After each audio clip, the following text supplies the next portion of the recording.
Assalamualaikum warahmatullahi wabarakatuh. Selamat datang di channel Sunyi Memanggil, tempat di mana kisah-kisah yang terkubur kembali bangkit dalam kegelapan malam. Sebelum cerita dimulai, pastikan kalian sudah menekan tombol like, tulis komentar kalian di bawah tentang kejadian paling menyeramkan yang pernah kalian alami. Dan jangan lupa subscribe channel Sunyi Memanggil, agar kalian tidak ketinggalan cerita-cerita horor yang akan terus memanggil kalian setiap malam.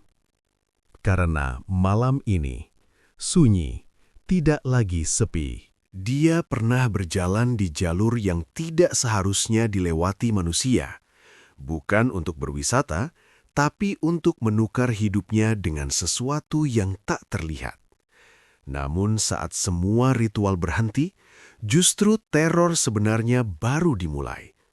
Apa yang sebenarnya terjadi pada Raka setelah ia memilih pulang? Dan mengapa bayangan itu masih mengikutinya sampai ke rumah? Gunung Kawi berdiri seperti rahasia tua yang tidak pernah selesai dibaca. Setiap kabut turun, lerengnya tampak serupa kain kafan raksasa yang menutupi sesuatu di bawahnya. Pada malam itu, hujan rintik menggambar garis-garis tipis di tanah, seolah alam sedang menulis peringatan dengan tinta air. Raka datang tanpa rombongan. Langkahnya berat, bukan karena lelah, melainkan oleh beban kegagalan. Usahanya hancur, tabungan terkikis, dan harga diri runtuh seperti tembok rapuh. Ia mendengar kabar dari seseorang di pasar. Siapapun yang mengikuti ritual tertentu akan memperoleh kemakmuran berlipat, bahkan mampu berangkat umroh berkali-kali dalam setahun. Keyakinan itu menempel di pikirannya seperti benalu di batang pohon. Di sebuah cungkup kecil, lilin menyala dengan nyala kuning pucat. Bau kemenyan menari di udara, menyentuh hidung dengan aroma pahit. Seorang pria tua berjubah gelap berdiri tanpa banyak bicara. Tangannya menunjuk batu besar yang tampak retak di tengah. "Letakkan niatmu di sana," ucapnya lirih. Raka berlutut. Suaranya bergetar saat menyebut keinginannya, harta, keberangkatan suci, serta kehidupan baru yang bersih dari utang. Angin berdesir aneh, seperti bisikan banyak mulut dalam satu nafas. Lilin berkedip, lalu padam. Keheningan menutup ritual sebagaimana peti menutup jenazah. Keesokan hari, perubahan datang seperti banjir yang tiba-tiba meluap. Dagangan Raka laku keras, pelanggan berdatangan tanpa henti. Rekeningnya terisi cepat. Dalam hitungan bulan, ia sudah berada di tanah suci. Di depan Ka'bah, air matanya mengalir, bukan karena haru semata, tetapi sebab ia tidak mengerti bagaimana nasib dapat berbalik sedrastis itu. Dunia terasa seperti cermin yang memantulkan wajah baru. Ia pulang dengan pakaian putih dan senyum lebar. Tetangga memujinya sebagai contoh kesuksesan. Setiap kali melangkah ke masjid, orang-orang memberi salam lebih dahulu. Rizki itu berulang. Umroh kedua, ketiga, hingga kelima berlangsung seperti perjalanan biasa menuju pasar. Waktu seolah mempercepat dirinya menuju puncak yang tidak pernah ia bayangkan. Namun pada suatu subuh, Raka mendapati sesuatu di depan pintu rumahnya. Tanah basah membentuk gundukan kecil, masih berbau lumpur dan rumput liar. Ia mengira hujan semalam menjadi penyebabnya. Ia menyapunya tanpa banyak pikir. Hari berikutnya, gundukan itu muncul lagi, lebih besar, warnanya lebih gelap, seolah berasal dari tempat yang jarang tersentuh matahari. Ia menutupinya dengan pasir kering, tetapi bau lembab tetap tinggal seperti kenangan yang menolak dilupakan. Pada malam ketiga, ia terbangun oleh suara gesekan. Ketika pintu dibuka, tidak ada siapapun, hanya tanah yang kini menyerupai bekas galian kubur. Dada Raka terasa sempit. Logika berkata itu perbuatan manusia, tetapi naluri menolak penjelasan tersebut. Kejadian aneh berlanjut. Setiap pulang dari perjalanan ibadah, gundukan semakin tinggi. Dalam mimpinya, Raka melihat barisan wajah pucat berdiri di pinggir jalan menuju masjid. Mereka menatap tanpa kelopak, mulutnya menganga seperti hendak menyebut namanya. Ia mulai bertanya kepada orang tua berjubah gelap itu. Pria tersebut hanya tersenyum tipis. "Rizki selalu punya harga," katanya singkat. Kata-kata itu melekat di benak Raka seperti paku menancap di papan. Ia mencoba mengabaikan pertanda. Ia kembali ke tanah suci untuk ke-6 kalinya. Di tengah tawaf, langkahnya terasa diikuti. Bayangan di lantai marmer bergerak tidak sesuai tubuhnya, seolah ada sosok lain meniru gerakannya dengan keterlambatan setengah detik. Raka menggigil, keringat bercampur air zam-zam yang membasahi tangannya. Saat menengadah, ia melihat pantulan dirinya di kaca bangunan. Wajah itu bukan sepenuhnya miliknya. Ada garis hitam di sekitar mata, seperti bekas jelaga dari api yang tak pernah padam. Sekembalinya ke rumah, ia menemukan halaman penuh tanah merah. Baunya menyengat seperti kuburan baru digali. Di tengah gundukan terdapat kain putih terlipat rapi. Ketika dibuka, ia melihat bercak coklat tua yang menyerupai darah kering. Raka jatuh terduduk. Ingatannya kembali pada malam ritual pertama. Bisikan angin, lilin yang mati, dan kalimat sang pria tua. Ia menyadari bahwa setiap kemudahan datang bersama sesuatu yang diambil dari dunia lain, seperti timbangan yang tak pernah miring tanpa alasan. Analoginya sederhana. Seseorang minum air dari sumur beracun, dahaga memang hilang, tetapi racun tetap mengalir di dalam tubuh. Demikian pula kekayaan Raka. Ia bisa melangkah di tanah suci berkali-kali, tetapi jejaknya di rumah diikuti bau kematian. Pada akhir malam itu, Raka berdiri di depan gundukan terakhir. Angin berputar di sekelilingnya. Ia mendengar suara samar, seperti ratusan doa dibaca terbalik. Tubuhnya bergetar. Ia sadar bahwa perjalanan ini belum selesai.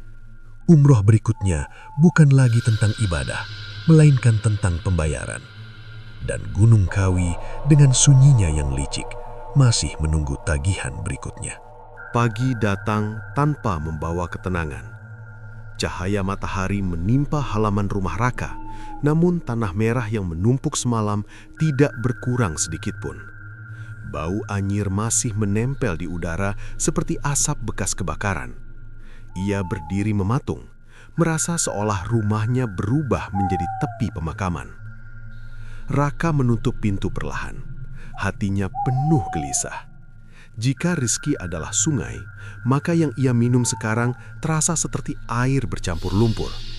Menghilangkan haus, tetapi meninggalkan kotoran di tenggorokan. Ia pergi ke pasar untuk mencari pengalihan pikiran. Orang-orang menyapanya dengan senyum hormat. Mereka memanggilnya Pak Haji berkali-kali.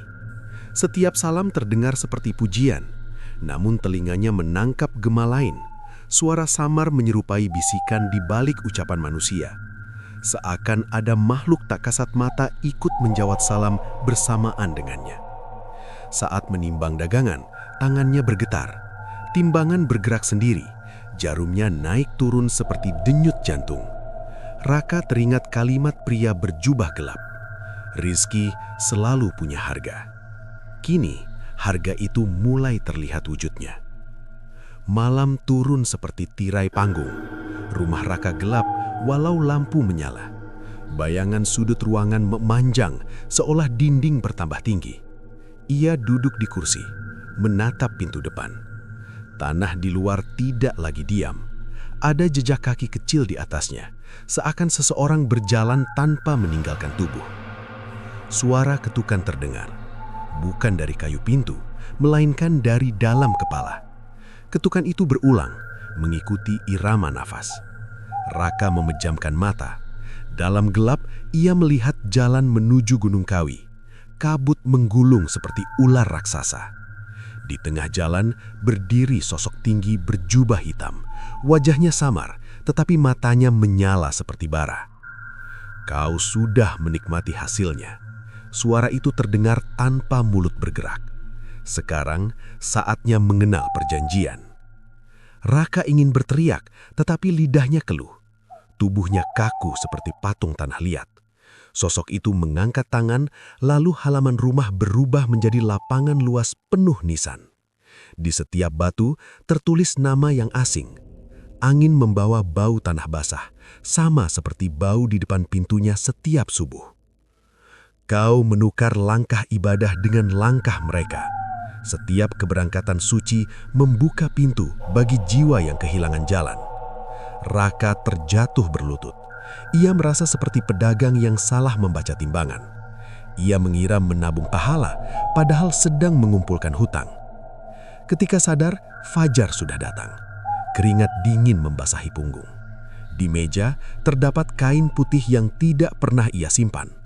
Kain itu terlipat rapi, di atasnya ada segumpal tanah kering. Raka menggigil. Tidak ada orang lain di rumah.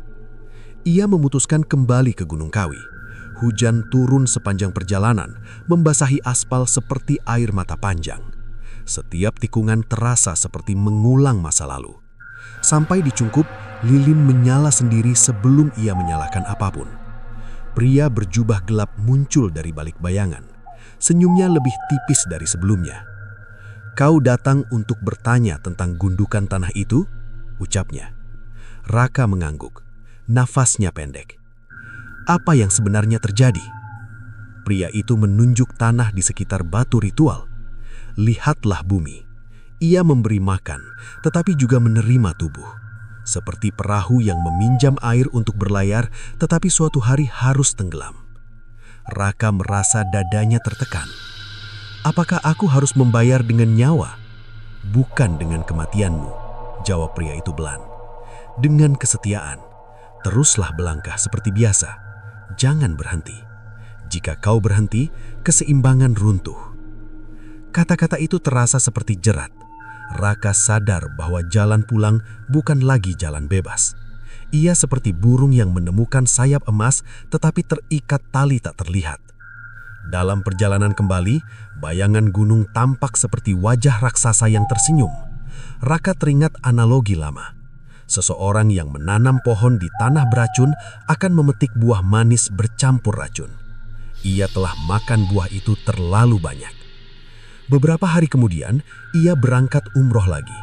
Di pesawat, kursi di sebelahnya kosong, namun sabuk pengaman terpasang. Udara dingin menusuk. Saat menoleh, ia melihat bayangan duduk tanpa wujud. Hanya cekungan udara yang seolah diisi tubuh lain. Di tanah suci, langkahnya terasa berat. Setiap putaran tawaf membuat kepalanya pening. Ia mendengar lantunan doa yang tidak ia kenal. Suaranya rendah dan terbalik. Ketika mengendalah, langit terlihat gelap walau matahari bersinar. Kesembalinya ke rumah, halaman dipenuhi tanah lebih banyak dari sebelumnya. Kali ini membentuk lingkaran. Di tengahnya berdiri sebuah batu kecil seperti nisan tanpa tulisan. Raka memahami pesan itu. Setiap perjalanan suci adalah tanda tangan baru dalam perjanjian lama. Ia tidak lagi sekedar menerima rizki, melainkan mengantarkan sesuatu dari satu dunia ke dunia lain. Babak ini berakhir dengan kesadaran pahit. Kekayaan yang ia kejar bagaikan lampu di tengah rawa. Terang dari jauh, namun mendekat berarti tenggelam. Dan Gunung Kawi masih memegang kendali atas langkah berikutnya. Hari-hari berikutnya berjalan seperti jam rusak. Pagi muncul, malam jatuh. Namun rasa aman tidak pernah kembali. Raka hidup di antara dua dunia. Satu terlihat oleh mata, satu lagi terasa oleh dada. Setiap membuka pintu rumah, ia selalu menunggu kejutan yang tidak diinginkan.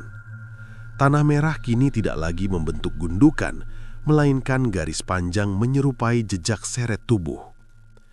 Ia mencoba membersihkan halaman dengan air dan sekop, namun setiap kali selesai, tanah itu kembali hadir sebelum matahari terbit, seolah bumi mengingat sesuatu yang ingin disampaikan. Analogi sederhana terlintas di pikirannya, seperti menulis di pasir pantai, ombak pasti datang membawa tulisan baru meski yang lama sudah dihapus. Raka mulai jarang keluar rumah. Telepon genggamnya penuh pesan undangan keberangkatan berikutnya. Agen perjalanan menganggapnya pelanggan utama. Kata berangkat kini terdengar seperti ancaman, bukan kabar gembira.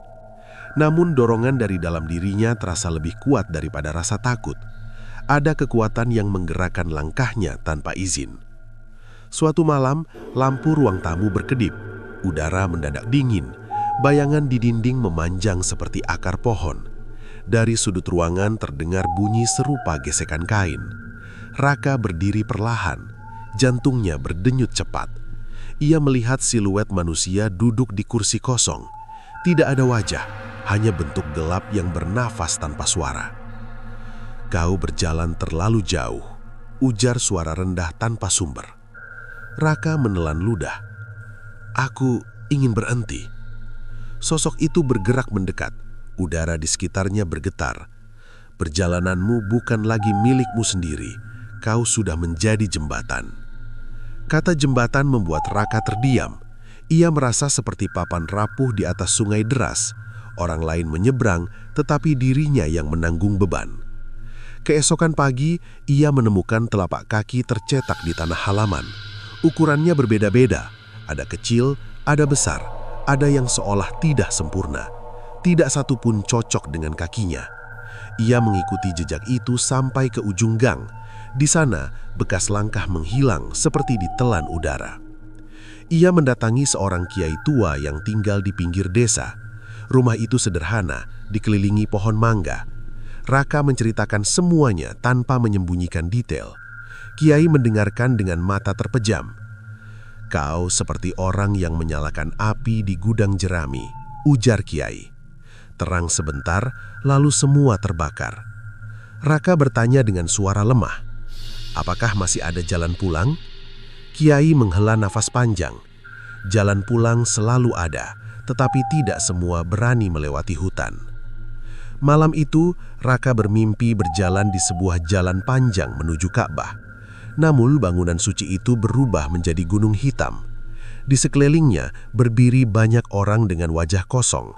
Mereka membawa koper tanah dan kain putih. Saat Raka mendekat, mereka menyerahkan koper itu kepadanya satu persatu. Bebannya membuat tubuhnya hampir roboh. Ia terbangun dengan dada sesak.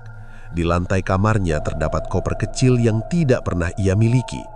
Ketika dibuka, isinya hanya pasir dan potongan kain kafan. Bau lembab memenuhi ruangan. Analoginya seperti seseorang yang mengumpulkan emas dalam karung, tetapi ternyata karung itu bocor dan menumpahkan beban ke punggungnya sendiri.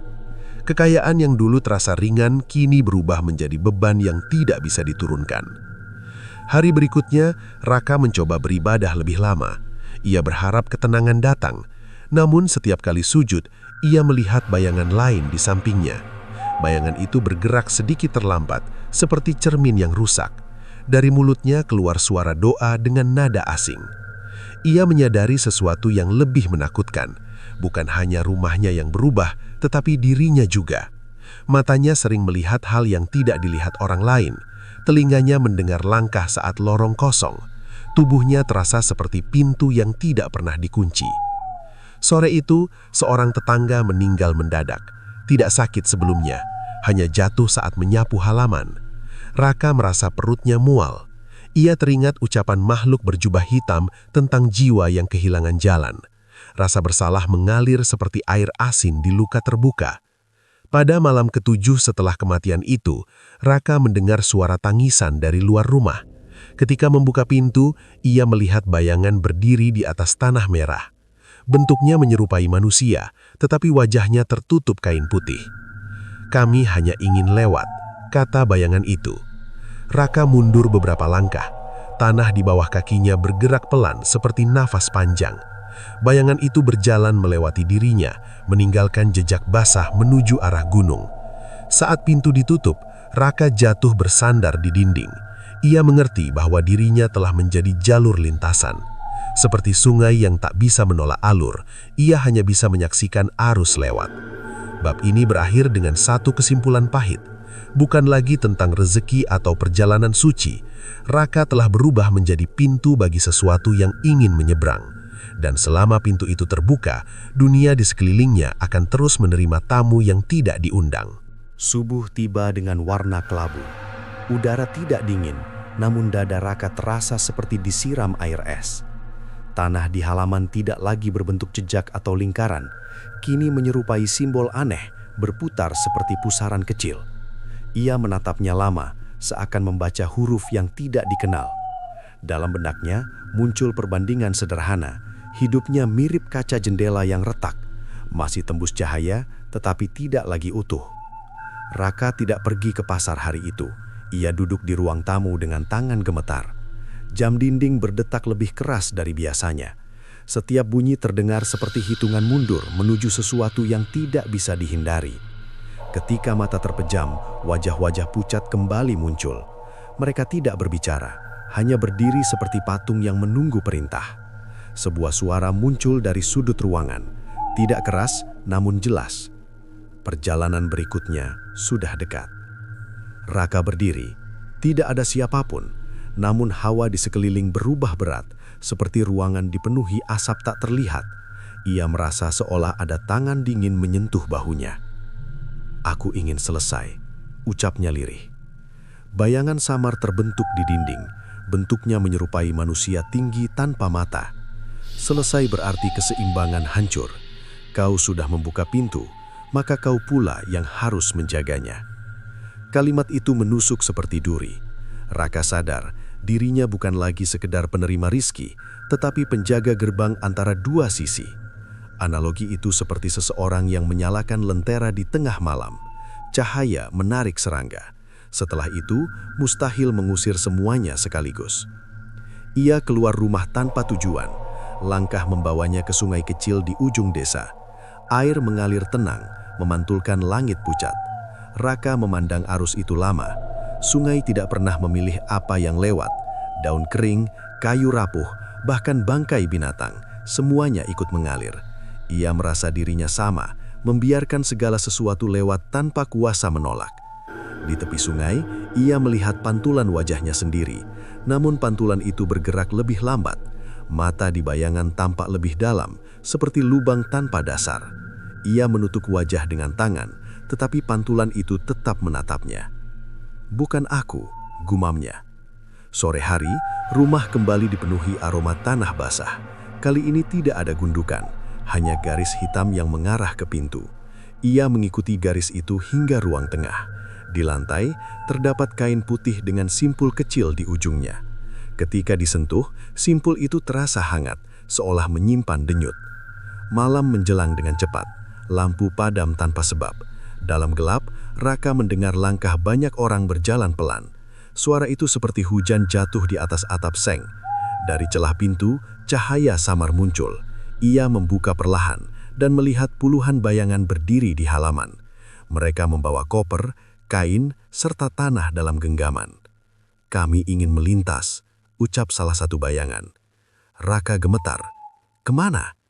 "Ke tempat yang kau tuju setiap tahun," jawab suara itu. Kata-kata itu membuat lututnya lemas. Ia menyadari makna perjanjian yang belum pernah dijelaskan sepenuhnya. Setiap perjalanan ibadah telah menjadi jalan bagi mereka yang kehilangan arah. Ia seperti lokomotif yang menarik gerbong tanpa tahu muatan di belakangnya. Analoginya seperti orang yang meminjamkan namanya untuk transaksi gelap. Di atas kertas terlihat suci, namun di baliknya tersimpan noda. Raka mengingat nasihat kiai tua. Jalan pulang selalu ada, tetapi tidak semua berani melewati hutan. Ia memutuskan mencari hutan itu. Ia mengambil air wudhu, lalu duduk bersila. Doa keluar dari mulutnya dengan terbata-bata. Setiap kata terasa berat, seperti harus melewati tembok tebal sebelum naik ke langit. Bayangan di halaman mulai bergerak. Mereka mendekat, tetapi tidak masuk. Seolah ada batas yang tidak bisa dilewati saat Raka berdoa. Ia membuka mata dan melihat garis cahaya tipis mengelilingi tubuhnya. Namun suara lain muncul, lebih dalam. "Doamu seperti air di pasir, hilang sebelum mencapai akar." Raka menjerit, tangisnya pecah. "Aku tidak ingin menjadi jalan bagi kalian." Sosok tinggi muncul di ambang pintu. Jubahnya hitam seperti malam tanpa bintang. "Kau meminta kekuatan tanpa memahami harga. Sekarang kau belajar arti beban." Sosok itu mendekat, udara bergetar. Raka merasakan dadanya sesak. Di kepalanya muncul gambaran tanah suci berubah menjadi gunung gelap, doa berubah menjadi bisikan, langkah menjadi jerat. Ia teringat analogi lain, seseorang yang meminum madu bercampur racun akan tersenyum saat menelan, lalu menangis saat racun bekerja. Selama ini, ia tersenyum, kini racun itu menyebar. "Bagaimana caranya menutup pintu?" tanya Raka dengan suara pecah. Sosok itu terdiam lama. "Pintu tertutup jika pemiliknya berhenti melangkah." Kalimat itu menggantung di udara. Raka mengerti maksudnya. Selama ia terus melintas, arus tidak akan berhenti. Ia harus memilih, melanjutkan atau memutus. Bayangan di halaman mulai memudar satu persatu, namun tanah di lantai masih basah. Raka duduk sendiri dalam gelap. Ia tahu keputusan ini akan mengubah segalanya. Jika berhenti, mungkin Rizky lenyap. Jika lanjut, jiwanya semakin tenggelam.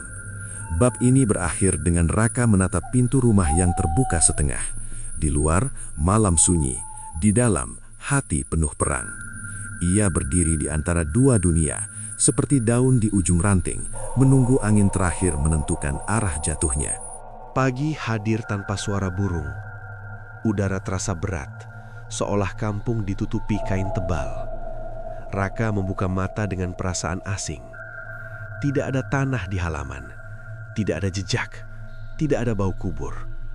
Namun justru keheningan itu membuatnya lebih takut, seperti danau yang terlalu tenang sebelum badai datang.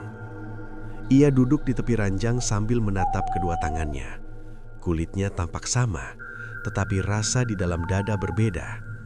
Ada sesuatu yang putus semalam, seperti tali yang selama ini menahan perahu di dermaga, kini terlepas tanpa suara. Raka memutuskan tidak berangkat. Tiket sudah ada, koper telah disiapkan oleh kebiasaan lama, namun pagi itu ia mendorong koper ke sudut ruangan. Keputusan tersebut terasa seperti menolak arus sungai dengan dada telanjang. Sakit, tetapi perlu. Analoginya sederhana. Seseorang yang berhenti minum racun akan merasakan sakit lebih dulu sebelum tubuhnya pulih. Ia tahu akibatnya tidak akan ringan. Siang datang dengan matahari pucat. Teleponnya berdering berkali-kali. Agen perjalanan, kenalan, bahkan tetangga bertanya mengapa ia tidak muncul di bandara. Raka hanya menjawab singkat, "Aku sedang sakit." Padahal yang sakit bukan badan, melainkan keberanian yang sedang belajar berdiri. Menjelang sore, suara langkah terdengar di halaman. Raka membuka pintu perlahan.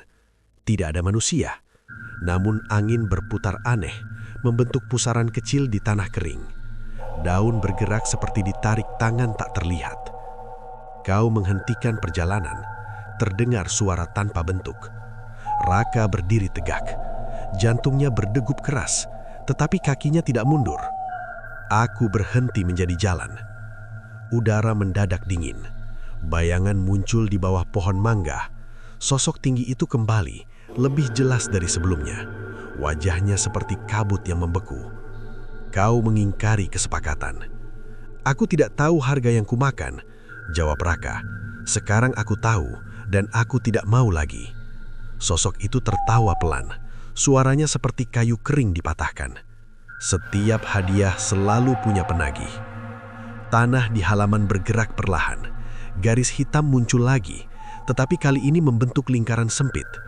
Raka merasa tubuhnya ditarik ke tengah lingkaran itu. Kakinya berat, seolah diinjak lumpur tak terlihat. Analoginya seperti orang yang mencoba keluar dari rawa. Semakin bergerak, semakin tenggelam jika salah arah. Raka memejamkan mata dan mengucap doa dengan suara keras. Bukan doa panjang, hanya kalimat pendek yang keluar dari dada paling dalam. Setiap kata terasa seperti batu dilempar ke air keruh. Riaknya kecil, namun nyata. Bayangan itu mundur satu langkah. Udara bergetar. Tanah berhenti bergerak. Kau pikir satu doa cukup? Ucapnya. Tidak, jawab Raka. Tapi ini langkah pertama.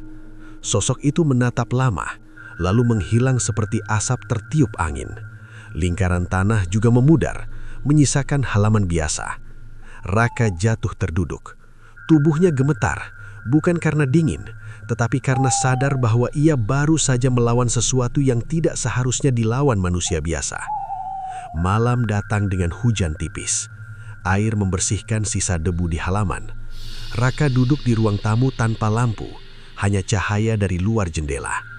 Ia merasa kosong, seperti rumah tanpa perabot. Kekayaan masih ada, tetapi maknanya berubah. Ia tidak lagi melihatnya sebagai berkah, melainkan sebagai barang titipan yang harus dipertanggungjawabkan. Dalam tidurnya, Raka bermimpi berada di jalan panjang. Tidak ada Ka'bah, tidak ada gunung, hanya padang luas dengan angin lembut. Di kejauhan, bayangan orang-orang yang dulu mengikuti langkahnya kini berjalan menjauh, tidak lagi menoleh. Salah satu dari mereka berhenti sebentar. "Kami mencari jalan lain," katanya pelan. Raka ingin meminta maaf, tetapi bayangan itu sudah menghilang. Ia terbangun dengan mata basah. Untuk pertama kalinya sejak ritual itu, ia tidak mencium bau tanah basah. Rumah terasa seperti rumah lagi, bukan perbatasan dunia. Namun ketenangan itu tidak berlangsung lama. Keesokan pagi, usaha Raka mulai sepi. Pelanggan tidak datang seperti biasanya. Telepon tidak lagi berdering.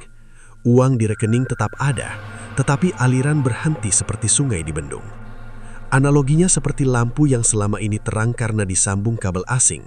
Ketika kabel itu dicabut, ruangan kembali gelap, tetapi aman dari sengatan. Raka menerima keadaan itu tanpa melawan. Ia menjual sebagian barang, membantu tetangga yang kesulitan, dan berhenti pamer perjalanan. Setiap malam, ia berdoa lebih lama. Bukan untuk kekayaan, melainkan agar pintu yang pernah dia buka benar-benar tertutup. Pada suatu malam, suara ketukan kembali terdengar. Raka membuka pintu dengan jantung berdebar. Tidak ada siapapun, hanya angin membawa bau tanah yang sangat tipus, hampir tidak terasa. Ia tahu, bekas perjanjian belum sepenuhnya hilang. Luka lama masih menunggu sembuh. Tetapi kini ia berdiri di sisi yang berbeda.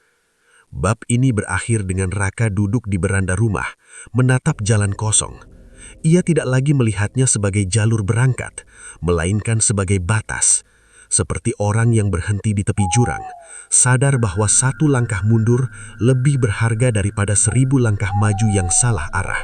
Hari berganti tanpa tanda istimewa. Raka menjalani hidup seperti orang belajar berjalan kembali. Usaha kecilnya tetap buka, tetapi pembeli datang jarang. Setiap sore ia menyapu halaman, memastikan tidak ada tanah aneh muncul. Seperti penjaga mercusuar yang memeriksa lampu meski laut terlihat tenang. Namun ketenangan sering menipu. Pada malam ketiga setelah ia memutuskan berhenti, suara air mengalir terdengar dari dapur, padahal keran tertutup rapat. Ia mendekat perlahan. Lantai basah oleh cairan keruh, berwarna kecoklatan, berbau lumpur sungai. Raka menghela napas panjang. Ia tahu, bekas perjanjian belum benar-benar hilang. Ia membersihkan lantai dengan kain tua. Setiap perasan kain terasa berat, seolah menyerap bukan hanya air, tetapi juga ingatan. Analogi itu seperti menghapus tulisan di papan tulis dengan spons kotor. Jejaknya masih terlihat, walau samar. Malam berikutnya, mimpi kembali datang. Raka berjalan di sebuah lorong panjang tanpa ujung.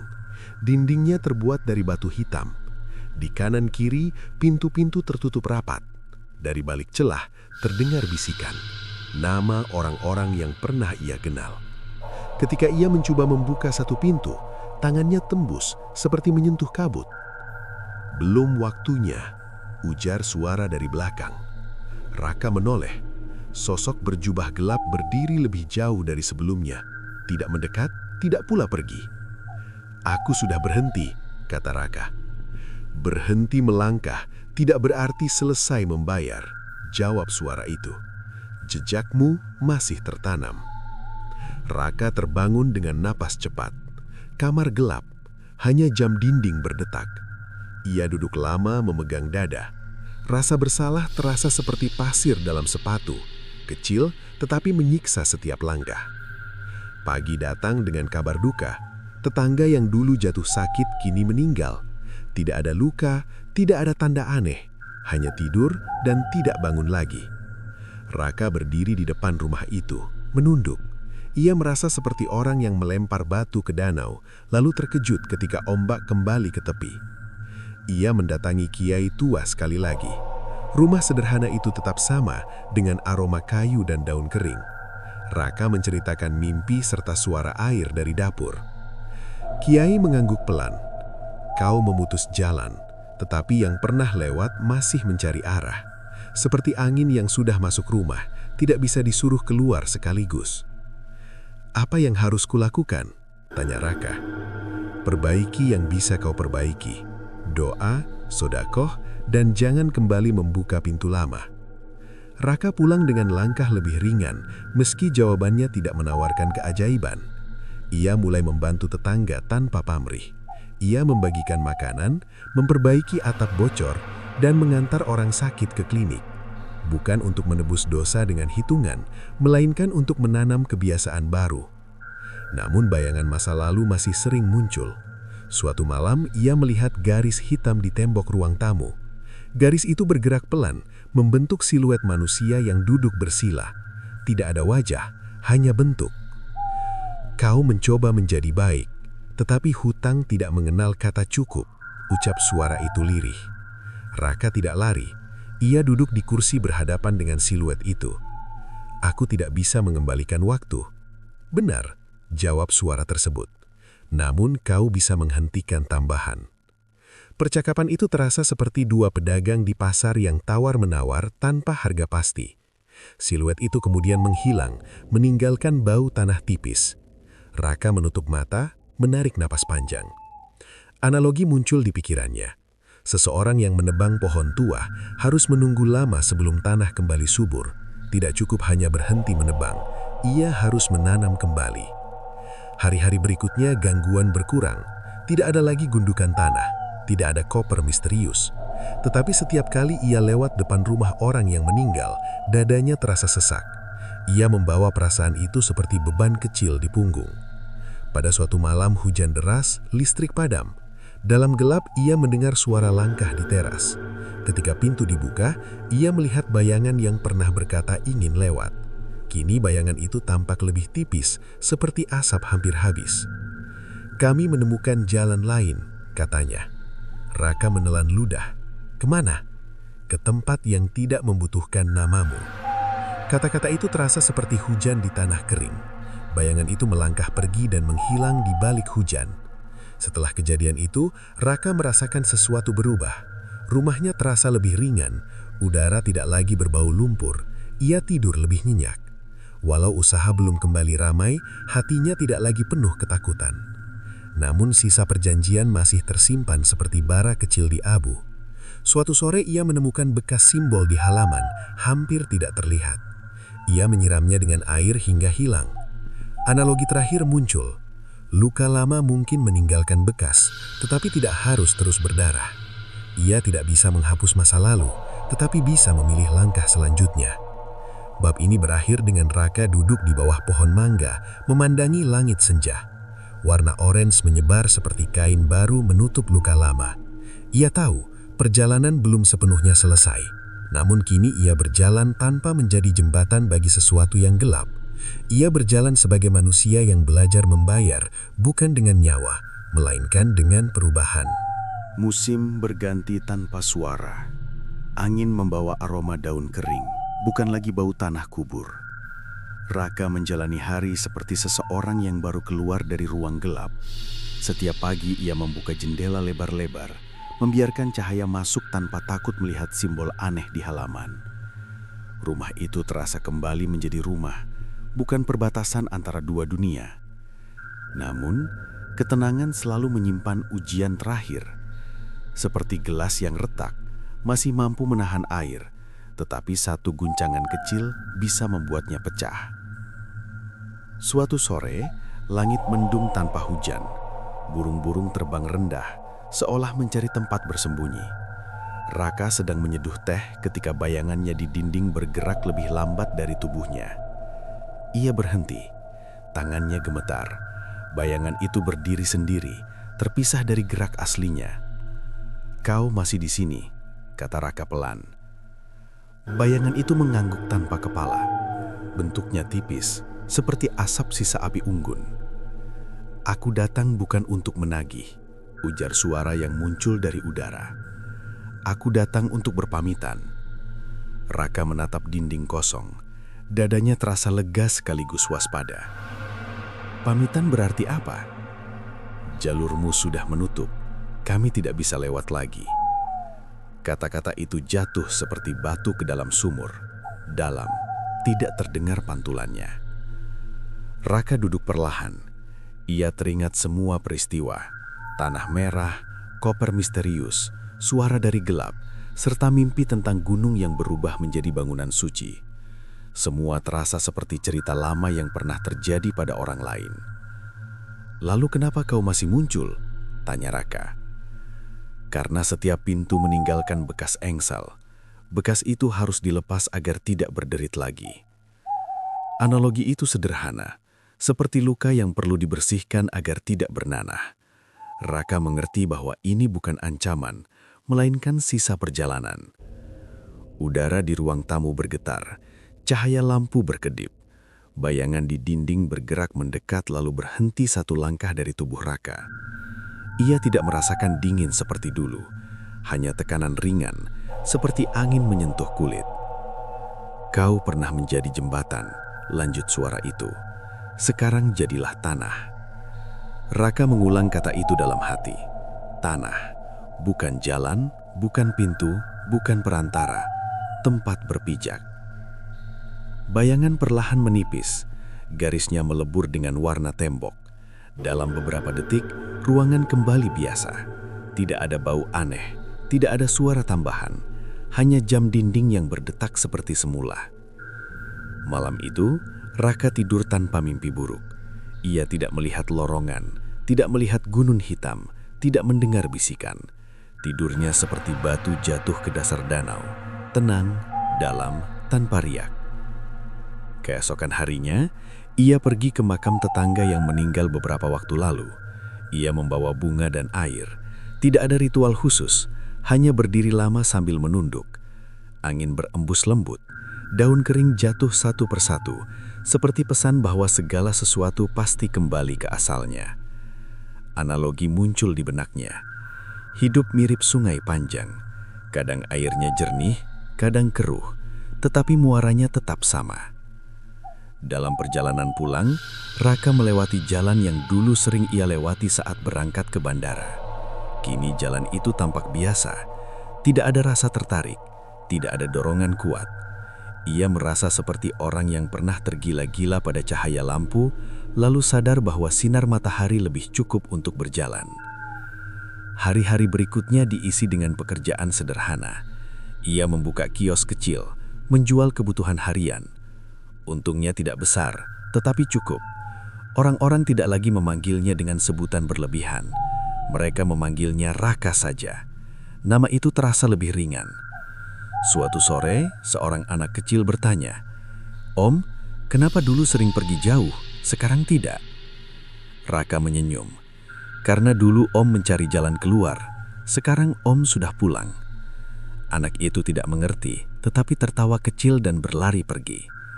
Raka memandang langit yang mulai memerah. Warna senja terlihat seperti kain baru menutup luka lama. Malam datang dengan tenang.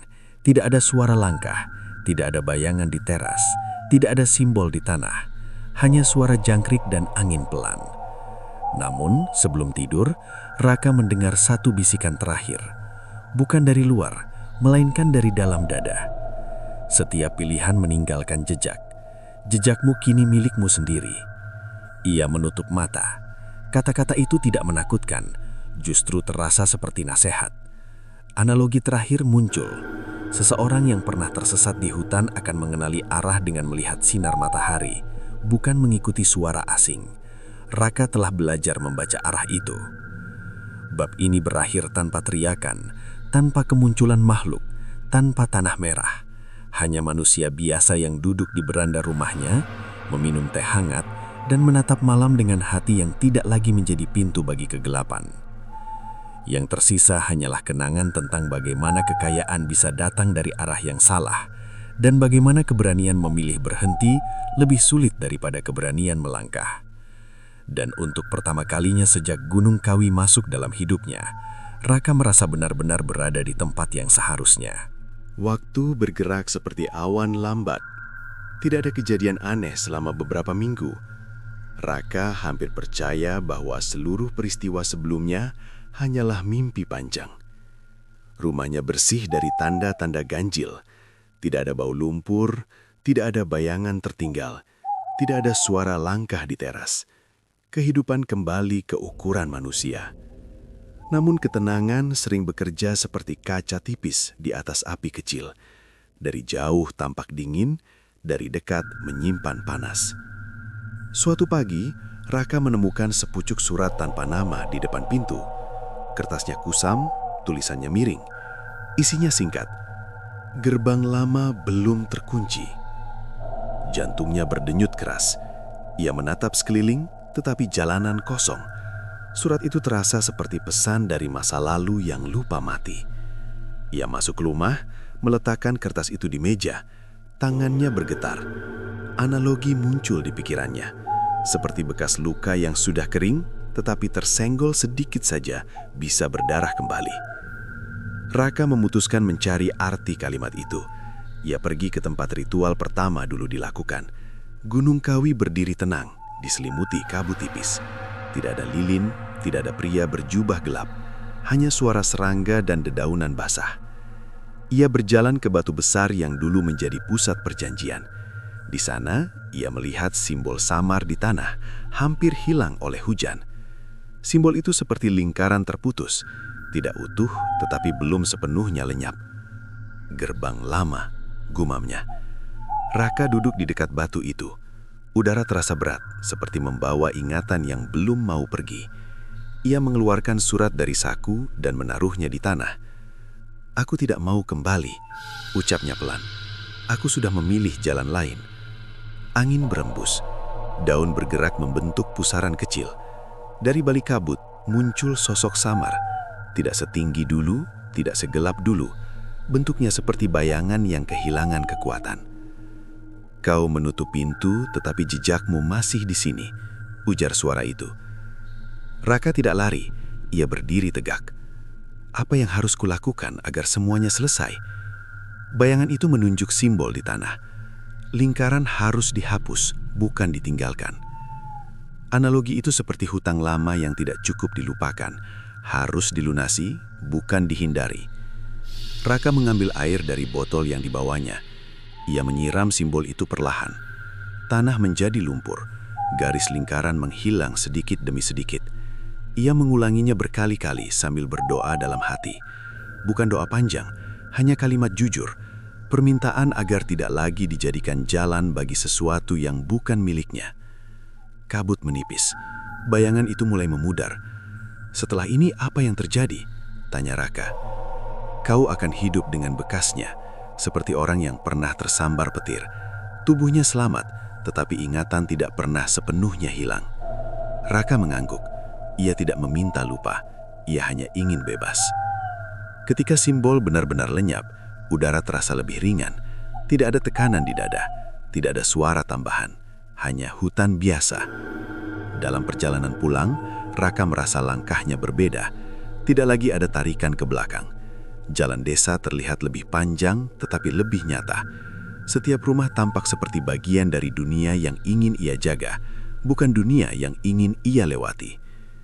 Malam itu hujan turun deras. Raka duduk di dalam rumah tanpa rasa takut. Air mengetuk atap seperti musik sederhana. Ia minum teh hangat sambil memandang halaman yang bersih. Namun menjelang tengah malam, ia bermimpi lagi. Dalam mimpi itu ia melihat dirinya berdiri di depan dua jalan. Satu menuju Gunung Hitam, satu menuju desa dengan lampu-lampu kecil. Ia memilih jalan desa. Saat melangkah, gunung itu runtuh menjadi pasir. Ia terbangun dengan napas lega. Untuk pertama kalinya, mimpi tidak membawa ancaman. Keesokan harinya, kabar menyebar bahwa tempat ritual lama di gunung itu ditutup oleh warga. Batu besar dipindahkan, cungkup dibongkar. Tidak ada lagi orang datang diam-diam membawa lilin dan kemenyan. Analogi muncul di benak Raka. Sebuah pintu yang lama terbuka, akhirnya dipaku oleh tangan banyak orang. Tidak bisa dibuka oleh satu orang saja. Hari-hari berikutnya terasa biasa, dan justru disitulah maknanya. Raka bekerja, menyapa tetangga, menolong jika diminta. Tidak ada perjalanan jauh, tidak ada cerita hebat. Hidupnya seperti jalan kecil yang jarang dilihat tetapi aman dilewati. Suatu sore, ia menemukan surat lama di laci. Surat dari agen perjalanan yang dulu sering menghubunginya. Ia membacanya sekilas, lalu merobek kertas itu dan membuangnya ke tempat sampah. Perjalanan sudah selesai, ucapnya sendiri. Analogi terakhir muncul. Orang yang pernah tenggelam akan belajar menghargai daratan. Tidak lagi tergoda oleh ombak yang terlihat indah dari jauh. Malam datang dengan bintang jelas. Raka duduk di beranda. Angin membawa bau tanah biasa, bukan bau kubur. Ia menutup mata dan menarik napas panjang. Tidak ada bisikan, tidak ada bayangan, tidak ada pesan baru. Bab ini berakhir dengan Raka berdiri di depan rumahnya sendiri, bukan sebagai penjaga gerbang, bukan sebagai jembatan dunia lain, melainkan sebagai manusia yang menutup pintu masa lalu dan memilih hidup sederhana. Dan di kejauhan, Gunung Kawi hanya tampak seperti gunung biasa, tidak lagi sebagai sumber kekayaan aneh, tidak lagi sebagai pusat perjanjian gelap, melainkan sebagai bayang alam yang perlahan kehilangan kuasanya atas langkah seorang manusia. Pagi datang dengan sinar lembut. Tidak ada kabut tebal, tidak ada suara aneh, tidak ada aroma tanah basah. Raka membuka pintu rumahnya dan melihat jalan desa yang sunyi. Untuk pertama kalinya sejak semua peristiwa itu terjadi, ia merasa dunia tidak sedang mengamatinya. Ia berjalan perlahan menuju halaman depan. Tanah tampak biasa, tidak ada simbol, tidak ada garis hitam, tidak ada lingkaran, hanya debu dan daun kering. Ia menunduk, menyentuh permukaan bumi dengan ujung jarinya, dingin dan nyata. Analogi sederhana muncul di benaknya, seperti seseorang yang bangun dari mimpi panjang lalu memastikan lantai masih ada di bawah kaki. Raka duduk di bangku kayu. Ingatannya berputar pada semua langkah yang pernah ia ambil. Ritual, kekayaan, perjalanan suci, bayangan serta ketakutan yang datang tanpa diundang. Semua itu terasa seperti kisah orang lain, bukan lagi miliknya. Hari itu ia memutuskan pergi ke masjid kecil di ujung desa. Bukan untuk menunjukkan diri, bukan untuk dikenali, tetapi untuk duduk diam. Ia masuk tanpa menunduk berlebihan. Tidak ada cahaya aneh, tidak ada bayangan mengikuti. Hanya suara angin dan beberapa orang tua yang berdoa dengan tenang. Dalam sujudnya, Raka tidak meminta rezeki, tidak meminta perjalanan jauh, tidak pula meminta keajaiban. Ia hanya berkata di dalam hati, "Biarkan aku berjalan tanpa pintu yang terbuka ke arah gelap." Kalimat itu terasa ringan, seperti daun jatuh di air. Saat keluar, ia melihat seorang pengemis duduk di depan masjid. Pakaiannya lusuh, wajahnya lelah. Raka terdiam sejenak, lalu mengeluarkan sedikit uang dari saku. Tangannya tidak gemetar, tidak ada rasa takut, tidak ada suara bisikan. Hanya kesadaran bahwa memberi lebih menenangkan daripada menerima sesuatu yang tidak ia pahami. Analogi muncul. Air yang mengalir keluar dari kendi tidak membuat kendi pecah, justru mencegah air membusuk di dalam. Siang berlalu dengan sederhana. Raka membuka kios kecilnya. Ia menjual beras, gula, sabun, dan kebutuhan lain. Orang-orang datang perlahan, tidak ramai tetapi cukup. Tidak ada lagi sebutan aneh, tidak ada yang bertanya soal perjalanan. Mereka berbicara tentang hujan, harga cabai, dan anak sekolah. Percakapan biasa terasa lebih berharga dari semua cerita besar. Menjelang sore, Raka duduk di depan kios sambil memandang jalan. Cahaya matahari menurun, memantul di jendela rumah-rumah. Ia teringat mimpi tentang dua jalan, gunung hitam dan desa bercahaya. Kini ia tahu, jalan itu bukan tentang tempat, melainkan tentang pilihan. Tiba-tiba angin bertiup agak kencang. Daun-daun berputar sebentar di tengah jalan. Raka menegakkan punggung, jantungnya sempat berdetak lebih cepat. Namun tidak ada bayangan, tidak ada suara. Angin hanya lewat seperti tamu yang tidak ingin singgah. Ia tersenyum kecil, ketakutan lama mencoba muncul, tetapi tidak menemukan pintu. Malam turun perlahan, lampu rumah menyala. Raka menutup kios dan masuk ke ruang tamu. Ia menyeduh air hangat, duduk di kursi kayu dan mendengarkan suara jangkrik dari luar. Tidak ada mimpi buruk datang sebelum tidur, hanya rasa lelah yang wajar. Dalam setengah terlelap, ia mendengar suara sangat lembut, bukan dari luar, melainkan dari dalam pikirannya sendiri. Perjalananmu sudah kembali ke arahmu. Raka membuka mata. Ruangan tetap sama. Tidak ada sosok, tidak ada bayangan. Suara itu tidak menakutkan, seperti gema dari kesadaran sendiri. Ia memejamkan mata lagi. Analogi terakhir muncul. Seseorang yang pernah terseret arus deras akan belajar berenang di air tenang, bukan untuk menantang ombak, tetapi untuk menjaga diri tetap di permukaan. Keesokan paginya, Raka membersihkan rumah. Ia menemukan koper lama di sudut kamar, koper yang dulu selalu dipakai untuk perjalanan. Ia membuka isinya. Tidak ada tanah, tidak ada kain kafan, hanya pakaian lama yang mulai berdebu. Ia mengeluarkannya satu persatu, lalu menyimpan koper itu di gudang. Tidak perlu lagi, ucapnya pelan. Hari itu ia mengunjungi makam tetangga yang telah meninggal. Ia menabur bunga dan berdoa singkat. Tidak ada bayangan yang berdiri di sampingnya. Tidak ada rasa bersalah yang menusuk. Hanya kesedihan manusia yang wajar. Analogi muncul lagi. Luka lama memang meninggalkan bekas, tetapi bekas bukan berarti sakit. Saat matahari hampir tenggelam, Raka berdiri di halaman rumah. Ia memandang Gunung Kawi di kejauhan. Gunung itu tampak seperti gunung biasa, tanpa aura, tanpa bisikan. Hanya siluet Daluk di balik langit jingga. Ia mengangguk kecil, seolah berpamitan pada masa lalu. "Terima kasih karena mengajar dengan cara yang keras," katanya lirih. "Sekarang aku memilih jalan yang tidak memerlukan perjanjian." Angin bertiup pelan, daun bergerak sebentar, lalu diam. Tidak ada jawaban, dan justru itulah yang membuat Raka merasa bebas. Malam datang sepenuhnya, langit penuh bintang. Raka duduk di beranda dengan secangkir air hangat. Ia tidak lagi merasa menjadi pintu, tidak lagi merasa menjadi jembatan. Ia hanya manusia biasa yang pernah salah arah dan berhasil berhenti sebelum jatuh lebih jauh.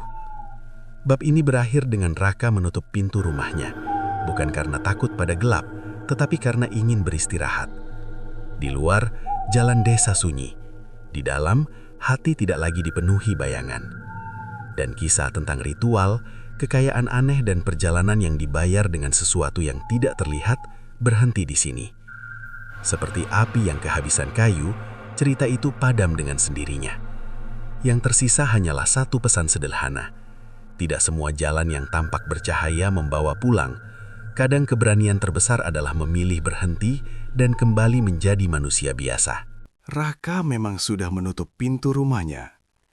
Tapi apakah pintu itu benar-benar tertutup dari dunia yang pernah ia datangi? Karena ada satu hal yang belum ia sadari. Sesuatu yang ikut pulang bersamanya dan akan terungkap pada cerita berikutnya.